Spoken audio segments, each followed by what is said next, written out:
Shalom à tous et à toutes, Vezat Hashem. Alors on se retrouve. Cette fois-ci, j'espère que Vezat Hashem ça marche. Ici, il n'y a pas besoin de batterie. Et fois Shlema pour Emmanuel Ben Daniel. Alors pour la refoua de tous ceux qui ont besoin, Vezat Hashem, pour la délivrance. Et dans tous les domaines, Vezat Hashem. Shalom Bayit Emmanuel Ben Daniel et Abat Chava, Vezat Hashem.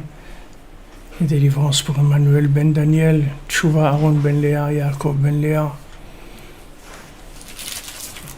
Alors pour la refoua, Vezat Hashem de Sandrine Dajanin, Janine Bat Eglantine, Mima Bat Neshma, Chaya Catherine Bat Esther, René Chaim Ben Clara, Israël Ben Sarah, Chaya Bat Rachel, Jean Hiller, Elan de Gema, David Didier Ben Avraham, Allegria Frecha Bat Rachel, Solange Bat Marcel Abitbol, Céline Rachel Bat Janine Chana, Myriam Bat Sarah, Anaïs Bat Sophie, Avraham Ben Mima, Séverine Salem Bat Simon, Sylvie Sarah Bat Léa, Maurice Moshe Ben Marguerite, David Ben Claire, Menachem Claude Ben Yehuda et Rachel, Nina Nadine Bat Mazal, David Raphaël Ben Masouda Cohen, et pour l'élévation de l'âme de Nicole Julia Saadat Mazal Bat Sari, Rosalie Bat Rachel, Daniel Monin Ben Louis, Oshri Assouline, Mesauda Bat Simcha, Mesaoud Ben Moshe et Clara.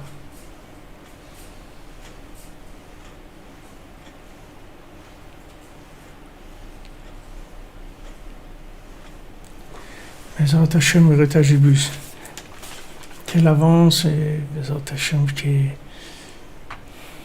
Liane News, Vezat Hashem. Qu'elle grandisse dans la lumière, dans l'amour d'Hashem, la crainte d'Hashem, l'attachement tzaddik, Vezat Hashem.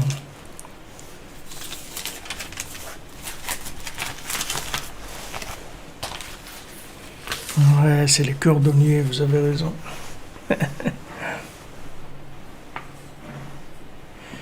Daniel Maman vous demandez comment faire un don. Vous rentrez sur le site breslev.fr, vous avez beaucoup. Maintenant dans YouTube, je sais pas, moi je ne me connais pas. Comment on fait dans YouTube? Vous êtes dans Facebook de toute façon, je sais. Vous rentrez sur le site breslev.fr, vous avez là-bas tous les renseignements. Et si vous avez un problème, vous envoyez un mail vous téléphonez à nos très gentils secrétaires et vous répondront Bezat Hashem. Alors on a vu hier que ce qui était opposé à la mémoire, c'était le mauvais œil. Le mauvais œil, c'était ce qui était opposé à la mémoire. Fouachlema Yohan Shalom Yosef Ben Mazal Fortune Francine.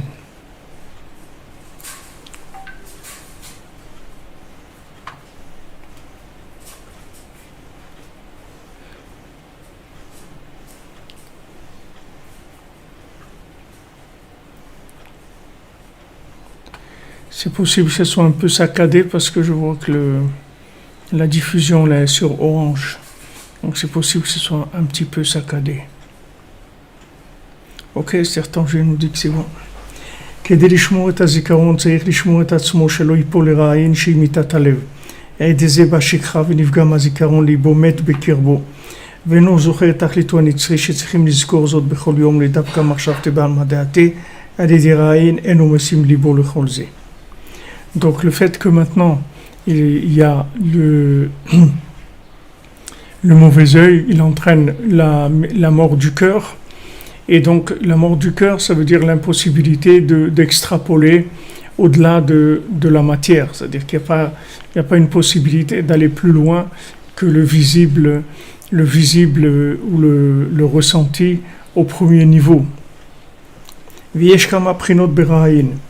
Et dans le mauvais œil, il y a plusieurs aspects. Il y a celui qui a un mauvais œil sur la réussite de son prochain. Et il y a plusieurs aspects de cette chose-là. Et il faut faire très attention à ça. Qu'il n'ait aucun mauvais œil sur son prochain du tout. Aussi, il faut beaucoup prier, demander à Hachem qu'il soit sauvé du mauvais œil. Donc c'est quelque chose qui guette tout le monde, puisqu'il nous dit que d'abord de prier pour que nous-mêmes on n'ait pas un mauvais œil sur notre prochain. Ça c'est une chose. Et aussi que notre prochain n'ait pas un mauvais œil sur nous. C'est-à-dire que c'est dans les deux aspects, ils sont là, ils sont présents. C'est-à-dire que c'est un danger qui guette tout le monde. Il n'y a personne qui peut dire non, moi j'ai pas de problème avec ça. Tout le monde a un problème avec ça et tout le monde peut avoir des problèmes avec ça.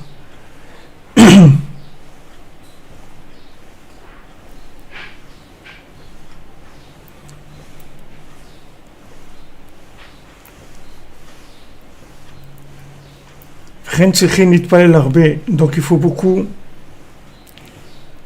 d'un côté, c'est-à-dire quand il s'agit de nous, alors il emploie l'expression lishmor, c'est-à-dire nous on doit faire attention de ne pas avoir un mauvais œil sur notre prochain.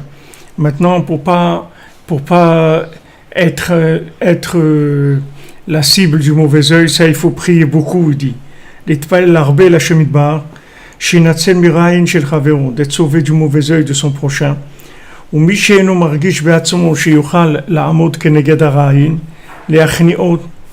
celui qui voit, qui peut pas se tenir, c'est-à-dire il peut pas lutter contre le mauvais œil. Il faut se sauver de ce mauvais œil-là. Mais celui qui peut réparer, alors il faut qu'il répare. C'est-à-dire que maintenant il y a deux possibilités. Soit maintenant j'ai la force de lutter contre le mauvais œil, c'est-à-dire que je ne suis pas cassé par le mauvais œil, c'est-à-dire le fait que maintenant il y a des gens qui sont jaloux de ce que j'ai, de la réussite que je peux avoir dans n'importe quel domaine, ou bien de la réussite que je vais avoir, même si je l'ai pas encore. Alors il faut, si on voit que maintenant on peut pas tenir devant ça, ça nous casse, qu'est-ce que ça veut dire, ça nous casse?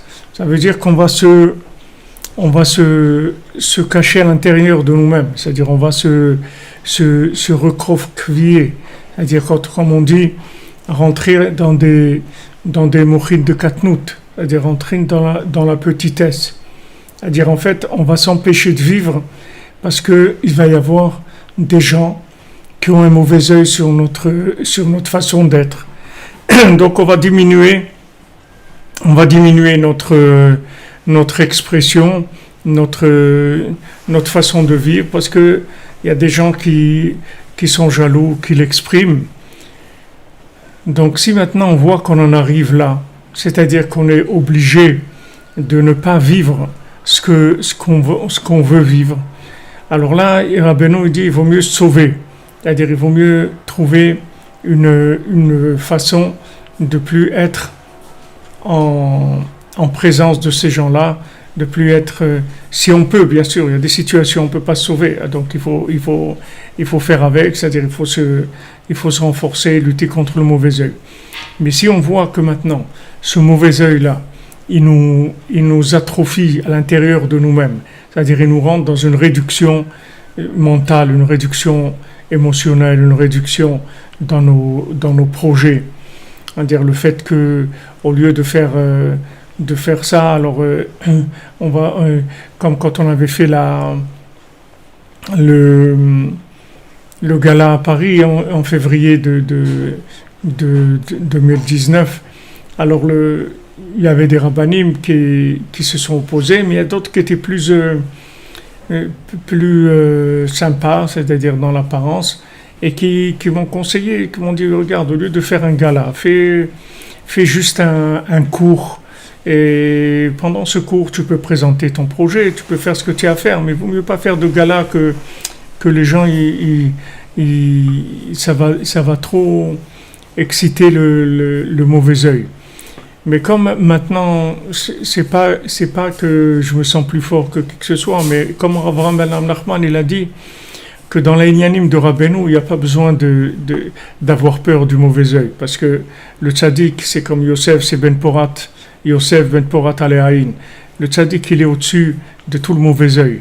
Donc tout ce qu'on fait pour le tzaddik, il n'y a pas besoin d'avoir peur que peut-être qu'il va y avoir du mauvais œil et donc il faut se cacher, il faut faire moins, etc.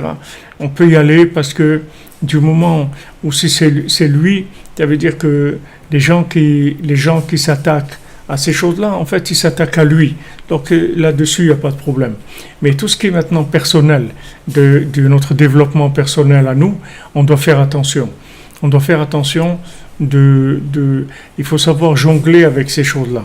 Il y a des gens qui nous entourent et tout, qui sont gentils, c'est pas qu'ils ont un problème, mais il y a beaucoup de gens dans ce monde qui souffrent du fait que ils ont pas pu arriver à ce qu'ils voulaient arriver, c'est-à-dire ils n'ont pas pu se réaliser dans leur vie, faire ce qu'ils avaient à faire, au niveau professionnel, au niveau familial, au niveau Eretz Israël, beaucoup de choses qui font que ces gens-là, ils ont pas pu arriver à ce qu'ils voulaient arriver dans leur vie, et ils n'arrivent pas à se protéger du mauvais œil sur la réussite de l'autre. C'est-à-dire ils voient la réussite de l'autre et ça leur fait mal, et ils ont un mauvais œil sur la réussite de l'autre. C'est-à-dire que en fait, ils auraient aimé que les autres ils soient comme eux. Au lieu qu'eux ils essayent d'être comme l'autre, alors ils ont essayé que l'autre il soit comme eux, c'est-à-dire comme l'autre. C'est pas qu'il faut ressembler à l'autre, c'est-à-dire qu'il faut faire attention d'accepter sa vie et de savoir que ma vie c'est la mienne. C'est-à-dire le cordonnier, il n'a aucun mauvais œil sur la réussite de son ami. Pourtant c'est des amis d'enfance. Lui il a réussi, soi-disant, son ami il a réussi dans la vitrine, il a réussi. Il est orfèvre, et couturier, bijoutier, et philosophe, médecin. Il a, comme on dit, il a tout pour plaire, mais sa vie c'est une catastrophe. Et lui, le cordonnier, il fait des chaussures à trois coins, mais il est joyeux, il est content de ses chaussures à trois coins, parce que vous voyez que dans ces chaussures à trois coins, ça lui donne un mode de vie. Le fait que maintenant il est content de ce qu'il a et il est joyeux avec ce que Hachem lui a donné, ça lui donne un mode de vie extraordinaire parce qu'il vit avec la manne. C'est-à-dire en fait, il a du pain et de l'eau. Mais apparemment, c'est du pain et de l'eau. Mais ce pain-là, c'est toutes les nourritures du monde. Et cette eau-là, c'est toutes les boissons du monde. Tandis que maintenant, le mauvais œil, c'est le contraire de ça. C'est que la personne, elle a tout, elle a tout, et elle a rien en fait. Voilà, comme hier, ils ont parlé d'un cinéaste, quelqu'un de 55 ans, multimillionnaire en dollars, des trucs et tout. Voilà, il s'est suicidé, il s'est jeté du 27e étage, il s'est suicidé. Alors, vous voyez qu'il y a des gens qui peuvent avoir une réussite extérieure, mais que l'intérieur, il n'est pas réussi du tout. Et il y a le contraire, des gens qui ont apparemment, extérieurement, ils ne sont pas tellement, comme on dit, favorisés par la vie, mais intérieurement, ils ont une joie extraordinaire, ils ont un attachement à Hachem extraordinaire. En fait, c'est ça le mauvais œil. C'est-à-dire que le mauvais œil, il arrive que même quelqu'un qui a tout pour plaire, comme on dit, qui a tout pour être joyeux, il peut manquer de joie. Il peut manquer de joie alors qu'il a tous les éléments, il a tout ce qu'il faut pour être joyeux. Il n'arrive pas parce qu'il y a une emprise du mauvais œil sur lui. Et le contraire, il y a des gens qui ont rien apparemment, mais qui ont tout parce qu'ils savent que ça vient d'Hachem. Et ils n'ont aucun problème avec ça. Merci Merdi, qu'Hachem te bénisse mon ami.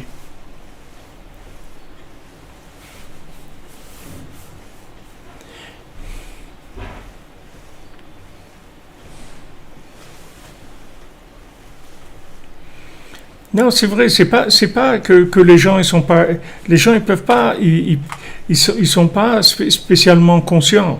C'est que ils sont dans une situation dans laquelle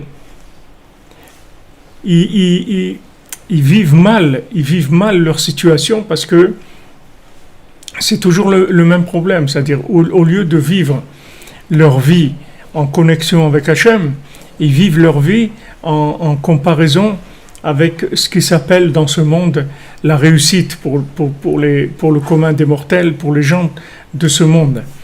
C'est-à-dire que quand les gens présentent la réussite de Hollywood, la réussite de la télévision, alors ils présentent ça, voilà c'est quelqu'un qui a réussi, voilà ce que c'est la réussite. Maintenant, la réussite du cordonnier, c'est pas une réussite du tout.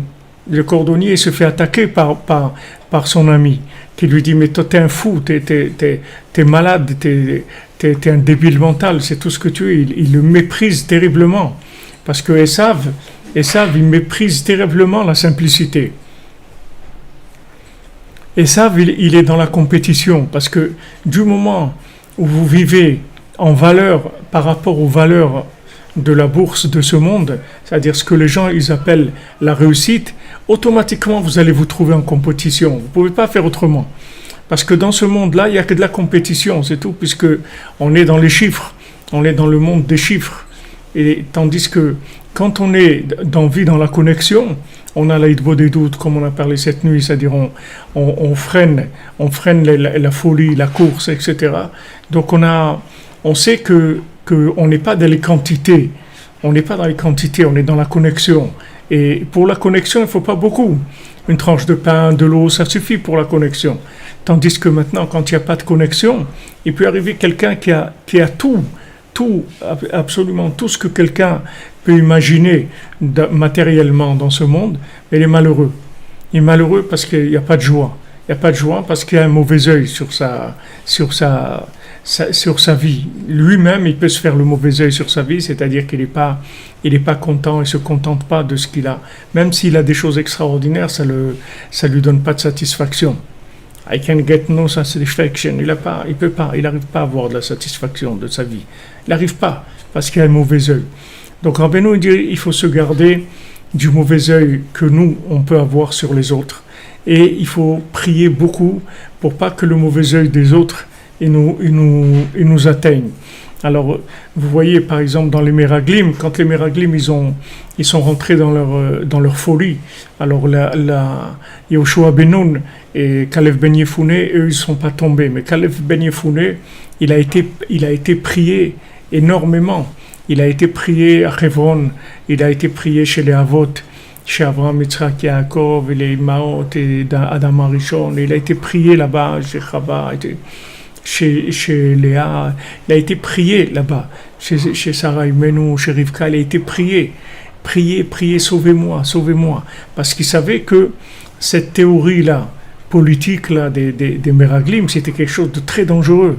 Donc il avait peur de ce mauvais œil sur Eretz Israël. Il avait très très peur. Et Yehoshua ben Nun, vous voyez, c'est une autre dimension complètement. Yehoshua ben Nun, comme son dit lundi, il est rentré entre les deux Nun de Nachman. Dans Nachman, il y a deux Nun, d'accord? Lui, il est rentré là-bas, entre ces deux Nun de Nachman, et il a dit, voilà, moi j'habite là, c'est tout. Moi j'habite là. Du moment où il est rentré entre les deux Nun, il n'a pas eu d'épreuve, du tout. Il n'a pas eu même pas de besoin mentalement de se poser une question ou de dire je pense que leur façon de voir est erronée ou quelque chose comme ça. Pas du tout. Il n'a rien vu du tout parce qu'il était dans la prière de Moshe Rabbeinu. Alors Rabbeinu il dit comme ça, voilà, il y a des gens qui viennent chez moi. Il y a des gens qui viennent chez moi et ils viennent parce qu'ils viennent pour des bénédictions ou ils viennent pour de la Torah, pour des chidushim de Torah, parce que Rabbeinu a une Torah magnifique, extraordinaire. Donc il y a des gens qui viennent pour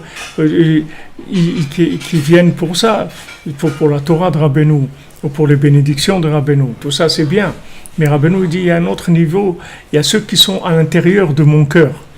Il y a ceux qui cuisent à l'intérieur de mon cœur, c'est-à-dire qui vivent à l'intérieur de mon cœur. Et il a dit, moi je veux que vous fassiez partie de ce troisième groupe-là.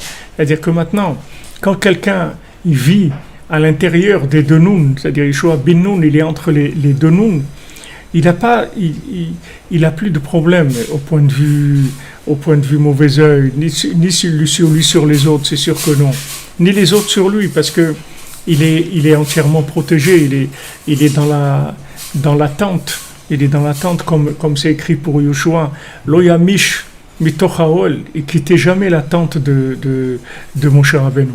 Il était dans la tente toujours de Moshe Rabbeinu. Voilà, c'est là où il vit. C'est ça son adresse spirituelle, son adresse émotionnelle. C'est là où il habite, c'est ça son endroit. Donc du moment où il habite là, il va même pas avoir une épreuve dans le mauvais œil. Il va même pas se rendre compte de ce que c'est. C'est une autre vie complètement. Donc c'est ça que Rabbeinu il veut. Le Rebbe il veut ça, c'est-à-dire que maintenant nos activités, notre vie, elles tournent autour de ça. Maintenant, bien sûr, on va vivre normalement, on va travailler, on va voir notre famille, on va faire tout ce qu'il y a à faire dans ce monde. Mais tout ça, on le vit en tant que entre les deux Nun. Comme il y a des gens qui ont des passions du sport ou de n'importe quoi, et même s'ils ont des activités autres, mais tout tourne autour de ce point central qui est le centre de gravité de leur vie. Donc ce centre de gravité, en fait, il élimine automatiquement toutes les clipotes qui vont venir, même dans l'autre monde. C'est pareil que dans ce monde. Même dans l'autre monde, ça va être comme ça. C'est pas que ici. Il y a des gens que quand ils arrivent dans l'autre monde, ils ont des gros problèmes. Et maintenant, quand ils ont eu un attachement à Rabbi Nachman, alors Rabbi Nachman, il intervient pour eux. Il intervient. Voilà celui de Tel Aviv que je vous ai raconté. Il est arrivé à Kiev et il était venu pour son business. C'était un mafieux. Et quelqu'un l'a conseillé, il a dit, puisque tu vas être à Kiev, va à Ouman, etc. Bon, il a dit, moi je suis pas religieux, tout ça. Il lui dit, ça fait rien, tu n'as pas besoin d'être religieux, va voir Rabbi Nachman là-bas.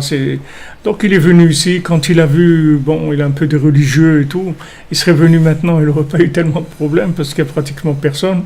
Mais là, quand il est venu, bon, Hachem, c'était, là, comme on dit, la belle époque, c'était ouvert, etc. Donc il a vu plein de religieux, il a dit, oh là là, c'est pas pour moi je suis pas religieux. Il a dit, bye Rabbi Nachman, il est parti.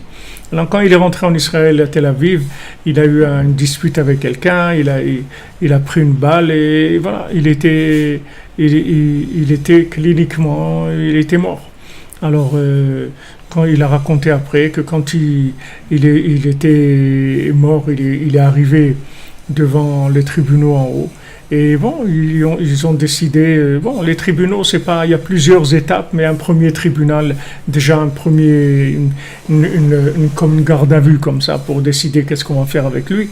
Donc là-bas, ils ont vu son état et tout, ils ont dit, bon, celui-là, il n'y a pas tellement à faire avec lui, il va directement en enfer là-bas pour réparer, ou d'autres choses qui sont pas agréables du tout.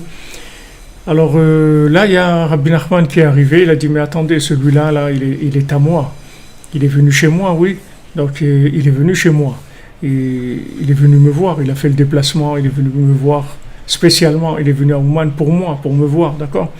Donc celui-là, il appartient à mon obédience, il fait partie des gens, de mes élèves. Donc il va pas du tout mourir, il va retourner dans ce monde, il va faire tchouva. Et voilà, alors il lui dit, tu t'engages, tu vas faire Shabbat, tu vas tout faire. Il dit, ouais, je m'engage, ok. Il est revenu, il a vécu, et après il a raconté ça. Maintenant, des histoires comme ça, il y en a des dizaines et des dizaines et des dizaines de gens que juste le fait qu'ils ont eu un contact avec Rabbi Nachman, le moindre contact qu'ils ont eu, ça a complètement changé toute leur vie. Nous, on le voit dans notre vie de tous les jours. On voit que Baruch Hashem, Rabbeinu, il a changé notre vie. J'écoute, ma vie change. Rabbeinu, le fait qu'on l'écoute, et ça change notre vie. Mais il y a des gens où ça a été comme un clash, c'est-à-dire un switch total dans leur vie. C'est-à-dire ils sont passés, ça a tourné complètement d'un côté à l'autre. C'est-à-dire complètement, avec une situation, une action, un truc qui s'est passé, où le tzaddik, il a pris la personne en main, et c'est fini. Toute sa vie, il lui a changé complètement sa vie. Ça vient du fait que la personne, elle vit dans l'attachement. Et cet attachement-là, c'est intime. Ça aussi, vous voyez, dans l'attachement du tzaddik, il y a aussi des images, si vous voulez, existantes, des façons de vivre l'attachement au tzaddik qui sont des apparences qu'on vous propose dans la génération où on est. Alors il y a des styles, vous voyez, il y a des styles d'attachement au tzaddik, il y a des styles de rapprochement au tzaddik. Maintenant, l'attachement au tzaddik, c'est quelque chose de très personnel, c'est quelque chose de très intime. On peut pas copier quelqu'un là-dessus. C'est-à-dire que maintenant, on doit avoir notre recherche. Nous, on essaye de proposer, d'étudier, de présenter tout, comme elle a dit notre très chère Nina qui fait les résumés sur les cours. Elle m'a envoyé aujourd'hui en me disant que en fait, la princesse, quand il arrive dans le château en pierre précieuse de la montagne au nord, que maintenant, Bezrat Hashem, il va la faire sortir. Rabbeinu il nous dit, il n'y a pas de problème. Maintenant, ça y est, il va la délivrer. Mais maintenant, comment il a fait là-bas? Il a pas raconté. Parce que en fait, il y a quelque chose d'intime, il y a quelque chose de profond. Vous voyez, par exemple, que maintenant, ici, il y a des gens qui sont avec nous, que Baruch Hashem, ils avaient une vie, ils avaient, comme on dit entre guillemets, une certaine réussite dans la vie par rapport à Esav. Dans le hit parade de Esav, ils étaient classés au hit parade de Esav. Et ils ont laissé complètement le hit parade de Esav pour entrer dans le hit parade des cordonniers. Alors bon, c'est sûr que le hit parade de cordonniers, c'est pas par rapport à Esav, ça va pas être la grande fanfare. C'est pas le top dans chez Esav. Le hit parade des cordonniers, c'est une rigolade pour Esav. C'est pas quelque chose de sérieux.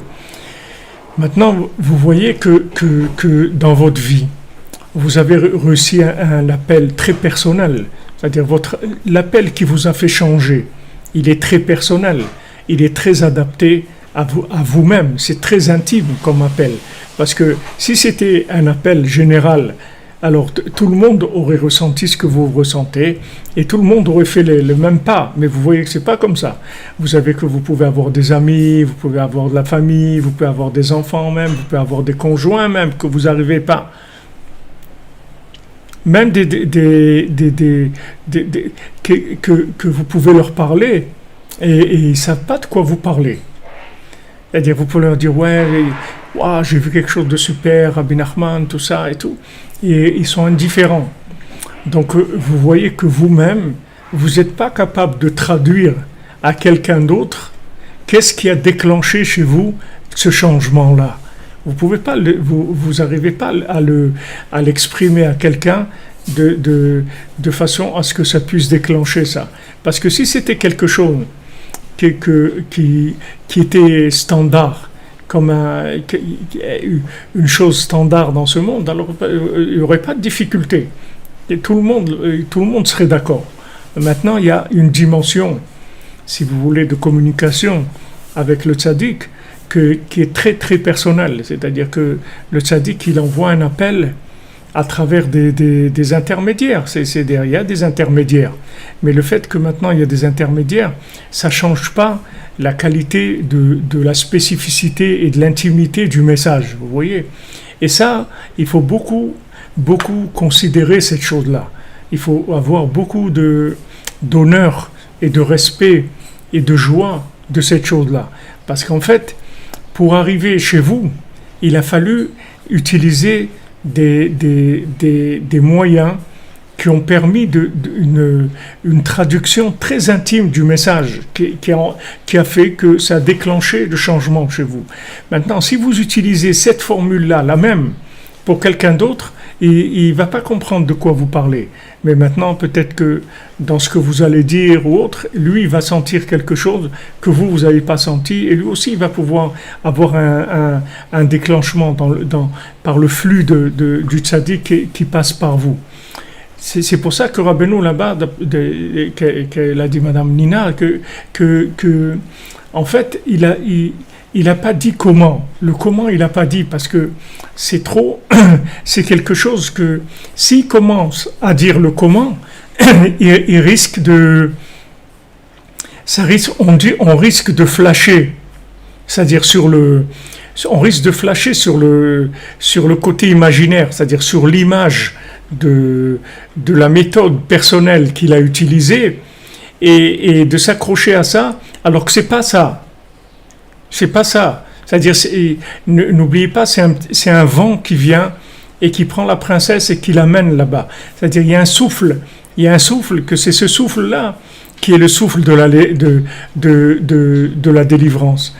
C'est pour ça qu'Hachem, il dit dans le prophète, il dit Lo bekoach velo bechai ela beruchi. C'est-à-dire que Hachem, il dit, c'est pas avec la force et c'est pas avec le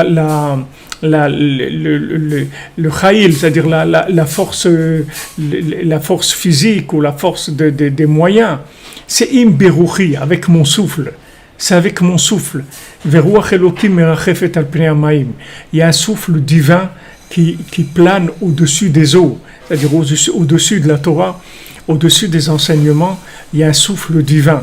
C'est-à-dire que le but quand on enseigne la Torah du tzaddik, c'est ce souffle-là. Et maintenant, la preuve, si vous voulez, que c'est du souffle, c'est quand ça se traduit chez les gens, à leur niveau, à chacun, qui trouve l'éveil qu'il faut pour s'engager, pour aller chercher la princesse. Mais maintenant, la méthode qu'ils vont utiliser par rapport au souffle qu'ils ont reçu, ça c'est eux. C'est-à-dire c'est très personnel le comment. Je ne parle pas des conseils généraux qui sont Chatzot, Itbodedut, Tikkun HaKlali, l'Halacha et Ouman. Ça, ce sont des structures générales. Mais même parmi les gens qui font ça, vous allez avoir plusieurs genres de yeshivot de cordonniers. C'est-à-dire qu'il va y avoir des façons de présenter ce qui s'appelle le rapprochement à Rabbi Nachman par plusieurs angles. Vous voyez, il y a des gens qui aiment beaucoup Rabbi Nachman parce qu'ils donnent des bénédictions. Ils donnent des bénédictions. Des gens, ils avaient besoin de se marier, ils sont venus à Ouman, ils se sont mariés. Ou ils avaient besoin de guérison. Ils avaient besoin d'avoir des enfants, ou que leurs enfants aient des enfants. Ils sont venus, ils ont pris les bénédictions chez Rabbi Nachman, il n'y a pas de problème. mais au niveau du souffle, c'est autre chose. C'est quelque chose de très intime, de très personnel. Vous voyez, c'est là où le mauvais œil, il attaque sur ça. Parce que, si vous voulez, le mauvais œil, il supporte pas la réussite. La réussite, ça veut dire quand quelqu'un est arrivé à se connecter avec le souffle. C'est ce qu'il avait Yosef, c'est ce qu'il avait Moshe Rabbeinu, c'est ce qu'il avait Rabbi Shimon, le Harizal, le Baal Shem Tov, Rabbeinu, c'est ce qu'ils avaient. Ils avaient un souffle extraordinaire. C'est un souffle extraordinaire. Ce souffle-là, ça, c'est quelque chose qui va complètement transformer la personne de l'intérieur. Maintenant, c'est personnel. C'est-à-dire que après, comment vous allez régler votre vitesse, votre engagement, comment vous allez réagir par rapport au tzaddik. Yehoshua Benoun, il va habiter carrément entre les deux noms, c'est-à-dire Mamash, il va tout donner au tzaddik, il va rentrer Mamash complètement chez le tzaddik. Et il y a des gens, non, ils vont prendre les services que le tzaddik il propose, que ce soit des bons conseils dans la vie, des conseils pour le travail, des conseils pour avoir de la joie, des conseils pour le shalom bayit, pour l'éducation des enfants et tout. Ils vont prendre les conseils, mais comme je vous le dis souvent, et on le répétera jamais assez, ce qu'il faut prendre, c'est le tzaddik lui-même. C'est ça qu'il faut prendre. C'est le tzaddik lui-même, parce que quand vous allez prendre le tzaddik lui-même, vous allez prendre tout avec les conseils et les brachot et tout. Mais c'est le tzaddik lui-même qu'il faut prendre. Et ça, c'est quelque chose d'intime, vous voyez. C'est très personnel, c'est très personnalisé. C'est sur ça que le tzaddik, c'est sur ça que le mauvais œil va nous attaquer. Le mauvais œil, il veut, si vous voulez, créer quelque chose de commun. L'œil de Moscou, l'œil du communisme, c'est-à-dire créer quelque chose de commun. C'est-à-dire il veut standardiser, si vous voulez, l'apparence Breslev. C'est-à-dire, voilà ce que c'est un Breslev, voilà à quoi il ressemble. Un Breslev, il ressemble à rien. Un Breslev, il peut être directeur de banque, il peut être cordonnier, il peut être rabbin aussi, il peut être n'importe quoi. C'est pas ça, Breslev. Il n'y a pas si vous voulez, il n'y a pas un cliché pour entrer dans l'imaginaire. D'ailleurs, c'est très intéressant de voir qu'il n'y a pas de photo de Rabbeinu, il n'y a pas de photo de Rabbi Nathan, il n'y a pas de photo de Rav Nachman Pulchiner, et il n'y a pas de photo de Rav Ram Ben Nachman. Il n'y a pas de photo. Pourtant, c'est des gens il y a des gens qui étaient à leur même époque et qu'on a des photos. Vous avez par exemple Rav Hirschleb, des gens de Ouman, qui ont vécu à Ouman, Rav Levi Yitzhak Bender, des gens qui ont connu Rav Ram Ben Nachman, et que de eux, il y a des photos, mais de Rav Ram Ben Nachman, il n'y a pas de photos. Parce que, si vous voulez, ce sont les gens qui ont emmené le souffle, et ils ne veulent pas qu'on s'attache à quelque chose qui est imaginaire. C'est-à-dire que Breslev, il faut ouvrir complètement. C'est-à-dire, il faut ouvrir dans l'apparence. C'est-à-dire, dans le côté de Esav, il faut pas figer la chose. Dire, voilà, c'est comme ça et c'est comme ça. Un Breslev, c'est ça, ou un Breslev, c'est ça. Non, un Breslev, c'est quelqu'un qui aime Rabbeinu, qui est attaché à Rabbi Nachman, c'est tout.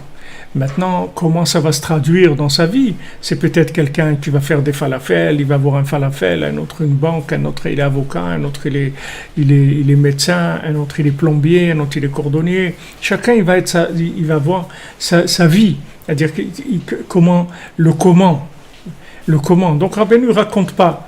Il dit voilà, sois tranquille. Maintenant il a trouvé l'endroit.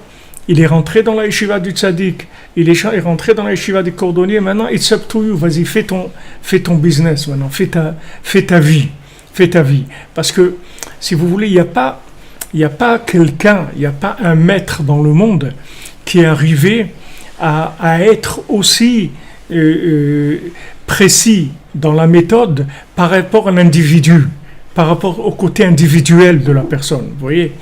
C'est-à-dire que il y a beaucoup, bon, Hachem, il y a eu beaucoup de tzadikim dans le monde, il y a eu beaucoup de mouvements religieux, que ce soit les mouvements de la chassidoute ou les mouvements lituaniens. Il y a eu beaucoup de mouvements d'écoles de pensée, d'écoles de vécu du judaïsme.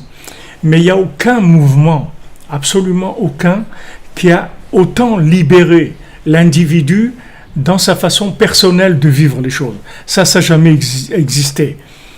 Oui, quand vous dites aussi Rabbi Israël Cardonner, Gabriel Ganassia, tout à fait, j'y ai pensé, j'ai pas dit mais j'y ai pensé. Rabbi Israël Cardonner aussi, c'était la même chose.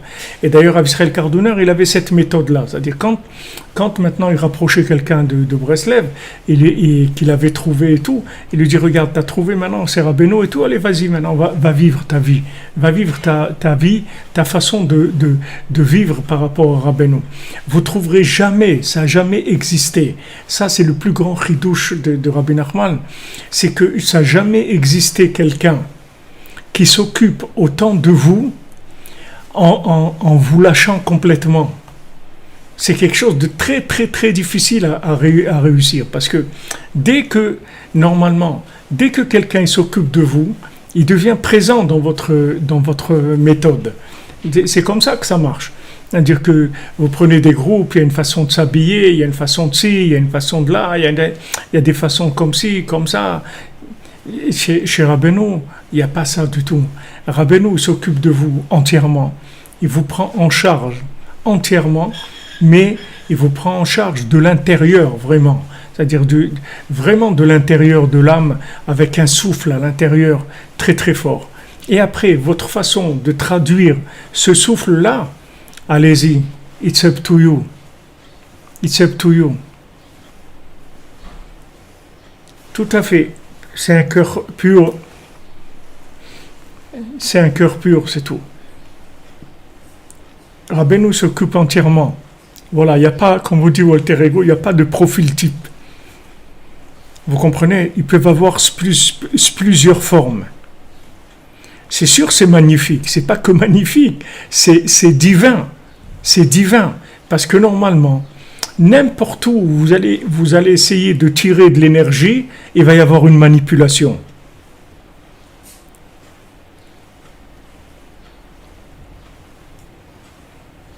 Vous comprenez? Ouais, les systèmes, ça crée des uniformes. Un uniforme, ça veut dire tout le monde dans la même forme. Voilà, c'est comme ça, et truc, il faut faire comme ça. Il n'y a rien, il n'y a pas de vêtements, que ce soit au niveau de l'apparence vestimentaire, mais tout ce qui est vêtements, c'est-à-dire tout ce qui est habillage de la chose. Vous avez le principal, c'est-à-dire le tzaddik est Ish Asher Ruach Bo, d'accord? Le tzaddik, c'est l'homme qui a le souffle en lui. Il va vous donner le souffle, d'accord? Mais maintenant, vous, comment vous allez traduire ce souffle-là par rapport à où vous vous trouvez dans votre vie, par rapport à là où vous voulez arriver, qu'est-ce que vous allez en faire? Ça, c'est votre libre arbitre, ça, c'est vous qui décidez. Il ne va pas se mêler de ça, vous comprenez? Il ne va pas se mêler de ça du tout. Lui, il va faire entrer, si vous voulez, l'énergie dans l'âme, le souffle dans l'âme. Avec ce souffle dans l'âme, comme les gens témoignent ici, il va vous libérer de tout ce qui est stress, de tout ce qui est dépression, de tout ce qui est angoisse, peur, tout ça. Bon, tout ça, ça va partir avec le souffle. Mais maintenant, comment vous allez traduire dans votre vie ce rapprochement au tzaddik qui vous donne la connexion avec Hachem? Ça, c'est à vous de le vivre. Et Rabbeinu ne va pas le raconter. Quand il est rentré dans ce château, Baruch Hashem, on est soulagé, ça y est, on sait qu'il l'a trouvé, qu'il va délivrer. Rabbeinu nous garantit même, il l'a délivré parce que c'est tout. Ça y est, c'est-à-dire jusque-là, on a imagé toute sa méthode pour nous inspirer de sa méthode, de son vouloir, de sa résistance à tous ces géants, du fait qu'il est tombé, qu'il s'est relevé, du fait qu'elle a pleuré, que lui pleurait aussi. Tout ça, Baruch Hashem, on a besoin de tout ça. Une fois que maintenant il est rentré là-bas, ça y est, on ne parle plus du comment, c'est fini. Ça y est, il est arrivé. Comment il est arrivé? Par le souffle. C'est le souffle le principal. C'est le souffle. C'est-à-dire une fois que maintenant ce souffle-là, il nous a connectés de l'intérieur, après on s'appelle des gens libres. Des gens libres. Mais vraiment, c'est ça la liberté. La liberté, c'est ça. La liberté, c'est ça. C'est-à-dire que vous mettez, si vous voulez, l'essence dans le réservoir du véhicule de la personne, et c'est tout. Vous occupez de rien après. Où il va aller, à quelle vitesse il va conduire, qu'est-ce qu'il va faire. Vous occupez plus de ça, c'est fini. Vous l'avez mis l'énergie qu'il faut à l'intérieur. Cette énergie, bien sûr, elle va éliminer beaucoup de mauvais œil, et après, à lui d'agir. Donc maintenant, si vous voulez, là où il va rentrer le mauvais œil, c'est dans le comparatif, vous voyez. C'est-à-dire que comme on est un petit peu, on n'a pas trop confiance en nous, on est un petit peu paumé et tout, alors on va avoir tendance à coller à des styles, vous voyez, existants, à des profils, comme l'a dit notre ami tout à l'heure, à des profils existants. Il n'y a pas de profil existant. Parce que, en fait, Rabbi Nachman, il t'apprend que tu es unique, c'est tout. Donc, il n'y a pas de profil existant. Ton profil, c'est toi. C'est tout. Donc, comment tu veux qu'on te trouve un profil existant? On ne peut pas te trouver de profil, c'est toi.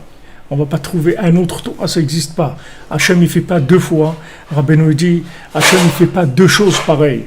Donc, ton profil, c'est le tien. Cherche ta façon, cherche ton comment. Le tzaddik, il va te donner tous les moyens. Il va te donner le souffle, il va te donner la petite pochette pour pas qu'il y ait des difficultés. Et après, allez-y, it's up to you, vas-y, avance. La vie est ouverte devant toi, et écoute ta voix intérieure, écoute ton âme, aie confiance en toi, que maintenant, tu n'as pas besoin de ressembler à quelqu'un pour avoir de la valeur. Fais ce que tu as à faire, c'est tout. La valeur, c'est pas les gens qui sont cotés au hit parade, même dans Breslev. C'est pas parce que des gens ils ont fait ça et ça, ils ont réussi que c'est ça qui est bon pour toi. La méthode générale, c'est le conseil basique de Rabbeinu, d'accord, qu'il a demandé à tout le monde de faire ça. Une fois que ce conseil basique, on a fait ça, après le reste, c'est de l'amitié, de l'échange, de joie, d'échange d'amitié, de réconfort, d'encouragement et tout, c'est tout. Mais on rentre pas dans le comment de la personne. Comment elle gère ça, comment elle cuisine sa vie, on rentre pas du tout là-dedans.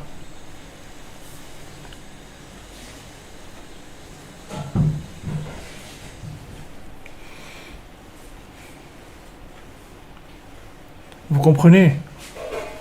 Voilà, comme l'ADN. Exactement. Ça, c'est ça la vraie vérité. La vraie vérité, c'est ça. C'est let my people go. Délivre les gens. Délivre l'individu, délivre-le. Délivre-le des prisons du mauvais œil. Le mauvais œil, ça veut dire, voilà, j'ai des parents, j'ai de la famille, j'ai des copains, j'ai des trucs. J'ai rien du tout. J'ai Hachem, j'ai le tzaddik, et moi, c'est tout. C'est tout. Ça c'est la lignée, c'est tout. Après, tout le reste, on échange.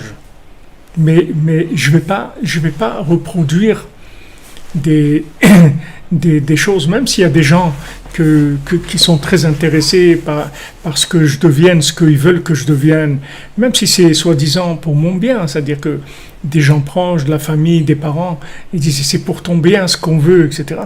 Mais ils ne peuvent pas savoir ce qui est pour mon bien, parce qu'ils ne savent pas qui je suis.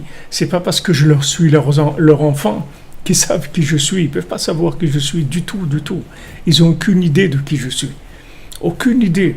Donc après, vous habituez à vivre avec deux façons. C'est-à-dire, vous avez la façon extérieure de vécu socialement correct avec tout le monde, etc. Et vous avez l'hurlement intérieur, le cri de l'intérieur, c'est-à-dire la harpe de David. Ça, il y a personne qui touche. Il n'y a personne qui rentre là. C'est un studio personnel. C'est le studio de composition personnelle. C'est à l'intérieur. C'est vous qui composez votre mélodie. C'est vous qui c'est la mélodie de Chatzot. C'est Vaïchapez Ruchi. Voilà, c'est tout. Je cherche mon souffle. Chapez Ruchi, c'est-à-dire mon souffle à moi. C'est-à-dire comment maintenant je vais vivre cette chose-là. et vous serez étonné de voir que vous allez arriver à faire des choses, à vivre des choses que vous imaginez pas du tout que vous étiez capable de faire ça. Vous imaginez pas. Pourquoi? Parce que l'imagination des autres, elle vous bloque. L'image des autres, elle vous bloque. Vous croyez que les gens qui ont fait quelque chose dans leur vie, ils sont restés, ils ont écouté la projection, ils étaient la projection de leur entourage. Si c'était la projection d'entourage, ils auraient jamais avancé dans leur vie. Ils auraient été comme tout le monde. Ils auraient été communs comme tout le monde. Mais les gens qui ont avancé, ils ont suivi le souffle qu'il y avait en eux, c'est tout. Ils n'ont pas regardé la méthode. Maintenant, Rabbeinu nous apprend le derech eretz, c'est-à-dire le fonctionnement. On doit fonctionner en harmonie avec notre entourage, en shalom avec notre entourage, mais il y a un Kodesh HaKodashim, il y a le Saint des Saints, et là-bas, il n'y a personne qui rentre. C'est tout. C'est ma façon de gérer le souffle et la lumière. Donc ça, c'est un élément primordial, c'est-à-dire dans le mauvais œil, c'est ça. C'est que on a toujours, c'est-à-dire on subit toujours des pressions de gens qui veulent qu'on leur ressemble, ou qu'on ressemble à leur projet, ou qu'on soit un élément de leur projet. Et ils vont vous dire, ouais, mais pourquoi tu fais pas ça? Pourquoi tu organiserais pas ça? Pourquoi tu ferais pas telle chose? Pourquoi tu fais pas? Et ils vous proposent plein de choses comme ça. Mais il n'y a personne qui sait qu'est-ce qu'il vous faut à vous vraiment, qu'est-ce que vous voulez à l'intérieur de vous-même, qu'est-ce que vous cherchez. Et après, il y a des gens qui passent leur vie à vivre des propositions qu'on leur a faites, c'est-à-dire des modes de vie qu'on leur a proposés, et en fait, c'est pas eux.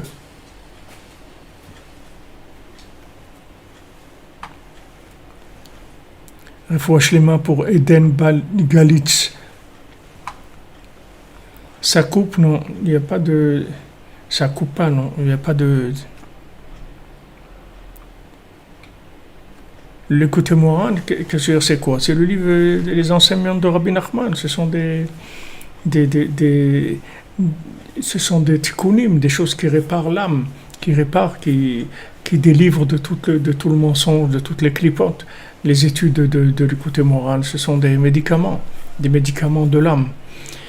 Et le Sipurim Masiot, c'est le château en perles, c'est l'autre dimension complètement.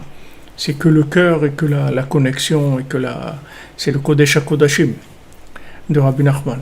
Pour nous, Rabbi Nachman, il y a d'autres choses encore qu'il n'a pas révélées. Mais ça viendra quand ça sera le moment.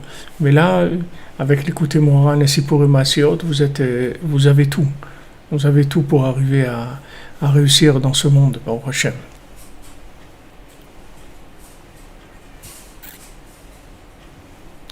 Voilà exactement quand vous dites Sabrina, c'est-à-dire c'est un guide, exactement. C'est-à-dire c'est un guide, il vous guide, mais si vous voulez, la chose exceptionnelle qu'il y a chez Rabbi Nachman, et qu'il y a vraiment chez personne ça. Vous verrez, Rav Israël Ber au dessert, il en parle souvent. Personne n'a ça, même le Baal Shem Tov, il n'a pas ça. Personne n'a ça. C'est qu'il vous guide, mais il vous laisse libre. En même temps, il vous guide, et en même temps, il vous laisse libre. Il vous donne tout ce qu'il faut, mais vous êtes libre. C'est-à-dire, ça veut dire que vous êtes libre, c'est-à-dire qu'il ne veut surtout pas que vous soyez autre chose que vous-même.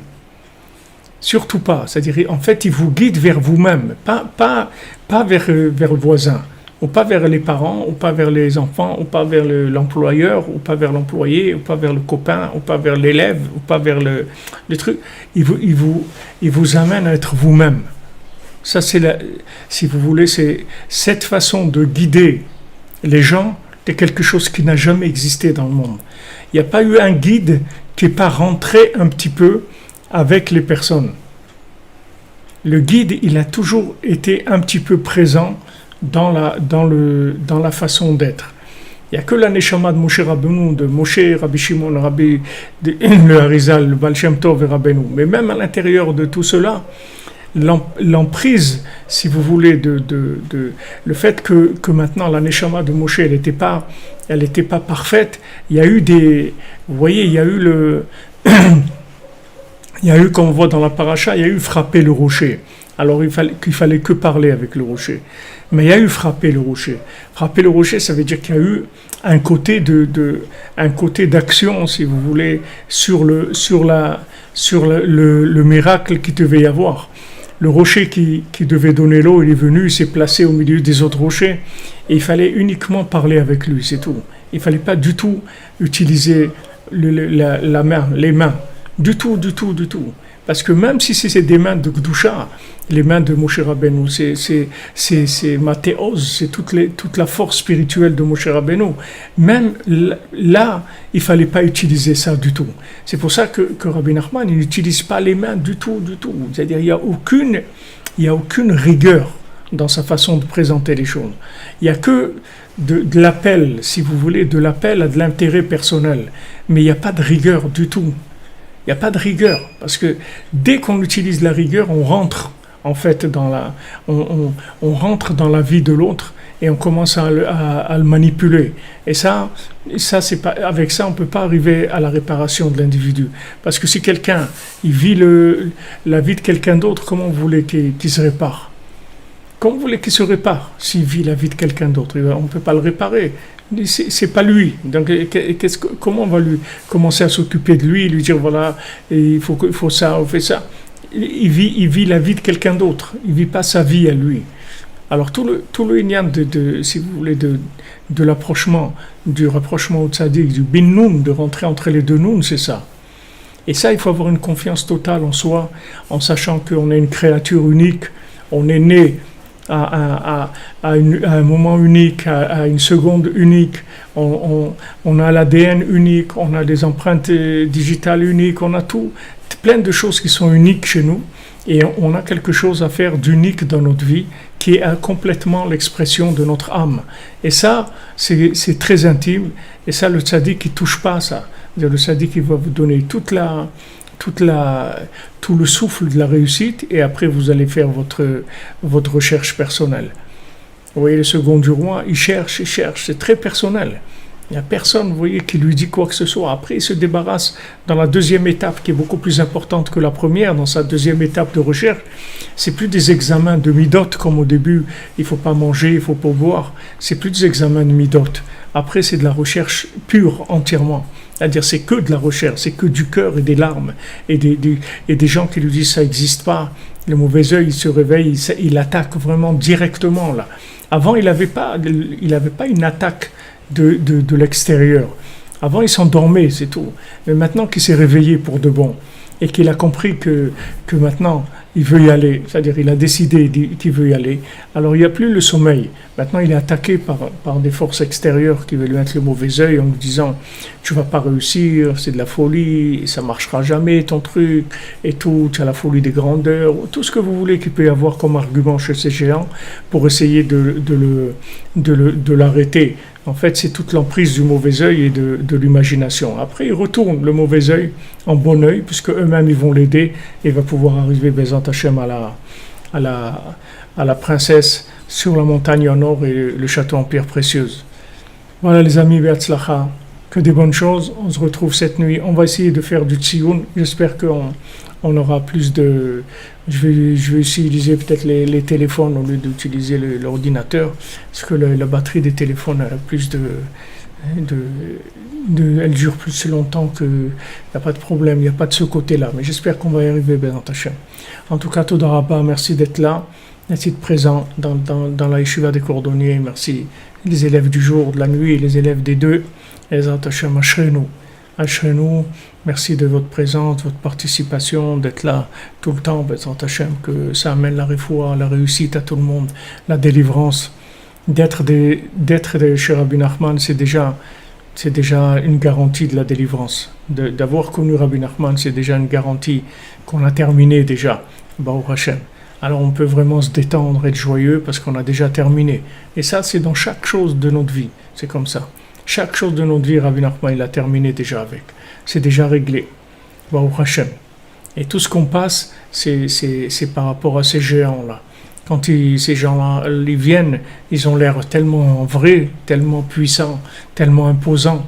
Et en fait, ils vont se retourner, ils vont l'aider eux-mêmes pour aller la trouver, Bezat Hashem. Beatzlacha, les amis. Que des bonnes nouvelles.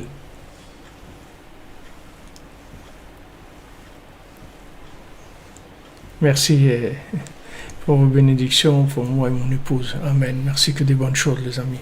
On avance. Baruch Hashem, Naïma vous dit tous les jours, vous avez des signes et des messages. C'est ça la connexion.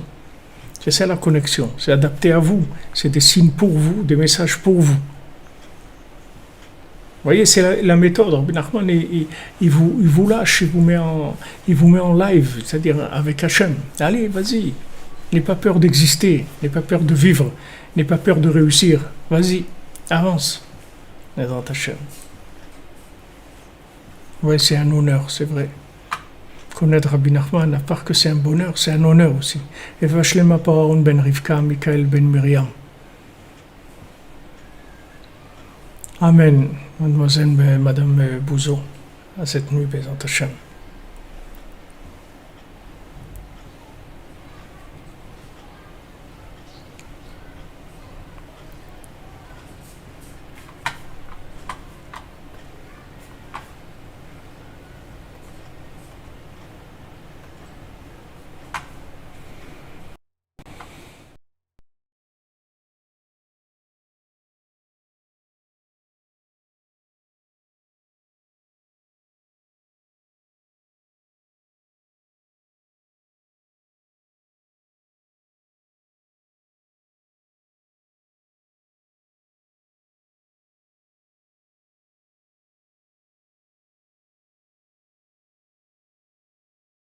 Avec ton père, tout seul, il faudra que tu m'expliques et je vais m'occuper de toi. Donc le vent a commencé à tourner. Et puis quelques mois après, avant Rosh Hashanah, le surveillant s'est occupé de lui. Qu'est-ce qu'il a fait? Il a fait une razzia dans les armoires des élèves. Il a fait une razzia. Il n'a pratiquement pas trouvé une seule armoire sans problème. Il y avait ceci, un problème, un qui mangeait des chocolats, des cigarettes, des trucs, etc. Chaque élève avait un problème. Et Louli aussi avait un problème. Quand il a entendu que le surveillant allait faire une razzia, il s'est précipité vers son armoire et il a cherché le cahier, il avait disparu. Le cahier avait disparu, alors il était dans tous ses états, ça y est, je suis découvert et tout. Le surveillant a réuni toute la yeshiva, et devant toute la yeshiva, il a dit, il y a un individu parmi nous qui se permet de faire des caricatures, des dessins qui sont totalement inspirés d'une culture étrangère, qui n'ont rien à faire avec la yeshiva, et bien qu'il a calé en Amérique, et qu'il réussisse là-bas une carrière à San Francisco, un truc, il n'a rien à faire dans une yeshiva, un enfant comme ça. Et il a continué sa dracha, son truc. Bien sûr, il n'a pas cité le nom, mais tout le monde a compris qui c'était. Quand il a fini son discours, le pauvre Louli, il était complètement mis le morceau.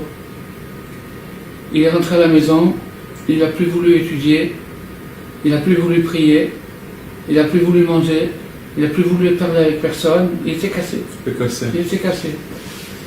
Alors, bon, les parents essaient de remonter, de dire c'est un surveillant, il a un truc, il n'a peut-être pas fait exprès, il n'y a rien que ça lui parce que le truc était cassé.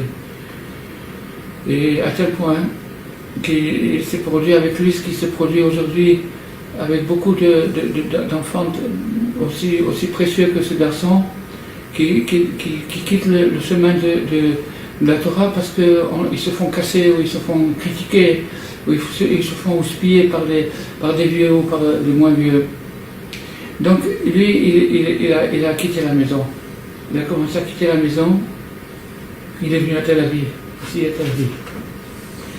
Il est venu à Tel Aviv et puis il a commencé à faire la bohème, le hippie. Il a commencé à laisser pousser ses cheveux longs, à enlever la kippa, à jouer de la guitare et il a trouvé, pour gagner sa vie, d'aller faire des portraits sur la promenade de Tel Aviv. Alors il fait des